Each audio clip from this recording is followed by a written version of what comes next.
Welcome to उज्ज्वलास kitchen. नमस्कार. आज आपण बनवूया मसाला ताक. तर यासाठी मी घेतलेलं आहे 1 इंच आलं चांगलं कापून घ्यायचं. कापल्यावर हे आलं थोडं ठेचून घ्यायचं आहे. याचबरोबर आपल्याला यासाठी लागणार आहे 10-12 पुदिन्याची पाने. अर्धा लिटर ताकासाठी आहे हे. तर ही फक्त पानं घ्यायची आपल्याला, ह्या पुदिन्याच्या काठ्या घ्यायच्या नाही. तर ही पाने कापताना चांगली बारीक अशी कापावी. यासोबत थोडी कोथिंबीरही बारीक कापून घ्यायची आहे, अगदी थोडी कोथिंबीर. तर आता ह्या ताकामध्ये आपल्याला चिमूटभर काळी मिरी पावडर घालायची आहे, चिमूटभर जिरे पावडर, भाजून घेतलेल्या जिऱ्याची पावडर, चवीनुसार काळं मीठ, चिमूटभर साधं मीठ आपलं रेग्युलर.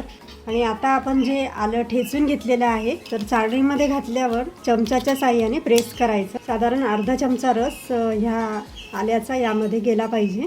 बारीक कापून घेतलेली कोथिंबीर आणि पुदिना.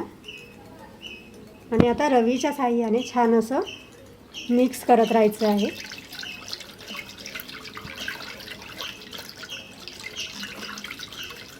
छान फेसाळलेलं ताक होईल तिथपर्यंत आपल्याला हे ताक घुसळायचं आहे.